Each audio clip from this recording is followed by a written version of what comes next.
Foldable keyboards are a dime a dozen. Some are good, but most leave a lot to be desired. There really isn't a one-size-fits-all approach when it comes to these devices. Do you want a trackpad, a number pad, backlight, or a good keyboard? I have one which covers most everything, which is familiar, but at the same time, a little bit different.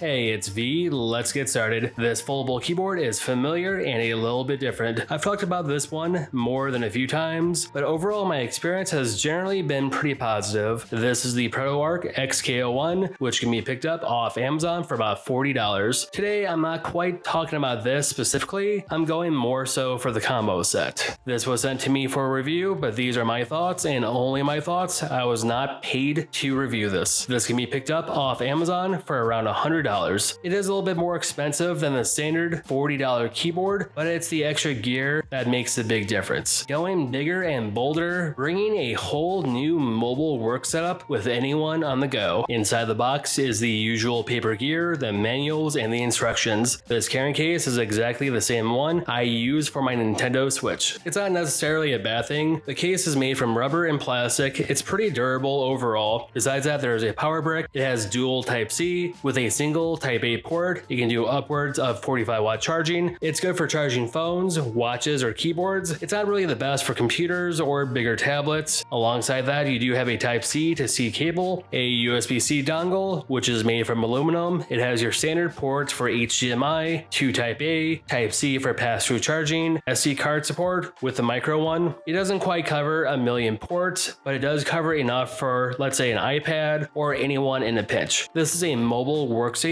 so it covers most situations, but not quite everything. You also have a Type-C to Type A cable. Plastic little dock is for phones or tablets. It can cover about 90 degrees on any desk surface. There's also a Bluetooth dongle mouse, which is mid-range. You also have a keyboard. There are two different versions of this keyboard. They are exactly the same with minor differences. One in the combo set will connect up to 2 devices over Bluetooth, and one with a receiver. The standalone one can connect up to 3 separate devices over Bluetooth. I've reviewed this keyboard a few times in the past, and overall, I've been impressed by the build quality and usability. It is a full-size QWERTY keyboard with a number pad. The keys are spacious, clicky, and overall has very good travel. It charges with the USB Type-C, excellent battery life, 2 hours to charge it, 2 months of usage. Sometimes you need a little bit more to up your mobile game. Comparing this to my iClever BK05, they have similar design language, and they look and act about the same. They are both similar in price. The BK05 is aluminum versus plastic. It has a better keyboard, it's backlit, it has pass-through connectivity, but it does suffer from micro USB syndrome. I won't touch anything with that disease because it is almost 2025. The ProtoArc one might be a small step down, but it does have Type-C, a number pad, and better battery life. Between both devices, you have to pick your priorities. Either way, both devices are near the top of the food chain when it comes to foldable keyboards. You cannot go wrong with either or. The keyboard mouse combo here can connect to any 2 devices over Bluetooth and anything with the dongle, so 3 devices in total. Either way, 3 different devices between the both of them. I find the radio dongle more responsive, it's instant and faster compared to Bluetooth. The receiver in this combo set, in my opinion, is superior because it does not rely on Bluetooth. There can always be issues with connectivity, some lag, and sometimes it's never always instant. With the radio receiver, it avoids all that. The mouse, while it is usable, it's comfortable, the keys are nice and clicky, and the scroll wheel is very responsive. I've been using this combo set at my day job, and it's miles better than what was given to me. The keyboard here, it's big, it's bulky, it has all the shortcuts anybody could ever need when it comes to an iPad. It covers a whole spectrum of iPad media keys. It even has its own dedicated screenshot button, and if that doesn't scream badass, clearly I'm not living in America. ProtoArc, they do make some very good keyboard and accessories. The keys are very spaced out, nice and clicky, and overall are one of the better manufacturers out there. I don't really have the hunt for the keys. I can type and go without disruption. On average, I get about 50 words per minute, 47 on the low end, and 57 on the high end. I would consider this keyboard more mid-high range on the whole spectrum, and overall is a very good experience. Granted, the build quality is plastic, but it is a better plastic. It's a very solid keyboard and comes with a number pad. Not many devices really offer this. With my day job doing data entry, the number pad is a godsend. I will eventually review the trackpad version when that one comes out. For my current seasonal day job, the laptop I have is about a decade old with a 19-inch 1080p monitor. That won't fly, so I upgrade everything with my own gear. Dual 14-inch QHD screens on my 8th gen i7 laptop, and this combo set easily complements everything. Using my triple port charger, the dongle, the keyboard, and the mouse, it makes my setup look sexy, and it makes my life so much easier. This setup alone would cost over $100 individually, and right now you can have all this off Amazon for less than half that. I've decked out my workstation and made it a better station. This combo set might not be for everyone. For me, this works so much better than what I was given. This radio dongle works so much quicker, it's faster compared to standard Bluetooth. There's quite a bit less lag overall. All my devices do charge with USB-C, so that's good. Granted, I still have an iPhone 13 Pro Max. It has Lightning. I have this wireless MagSafe charging puck from a company called AmeriCat, AimCat. Irregardless, we'll give it Type-C charging. In a sense, I will eventually upgrade to Type-C on my iPhone when I can afford it. So right now, Lightning only. This MagSafe puck has been a lifesaver because it works with any Type-C cable. It does charge a bit slower than what Apple offers, but it's also more versatile because I can use any Type-C cable, 1 foot, 10 foot, 20 foot, you name it, it will work. Any foot really. So any Type-C cable will work with this. It's only about $25 off Amazon. The build quality is metal. It has a nice finish to it. I will list everything down below. This puck has been a lifesaver, and just my own setup here at my job has been improved so much better with my own gear. This combo set might not be for everyone, but it offers a decent value for a good price. This is only around $100, but it gives a lot of value to it. A not Nintendo Switch case, a keyboard, a mouse, a multi-port wall plug, cables, and a dongle. I've been using everything in this combo set, and it just made my experience at my job so much easier. Having a well-rounded keyboard with a number pad and a very snappy mouse, this combo set might not be for everyone, but for anyone who's looking to have a mobile workstation on the go in a small bag, this is one to check out. This combo set offers enough for anyone who's looking for more of a mobile workstation on the go with like a tablet or a phone, because it gives you all the bare essentials you need in a small package. You can throw it into a bag and you're good to go. You don't have to fumble around for every little piece. Everything is nice and neat in one little bag. So like always, it's V, stay classy.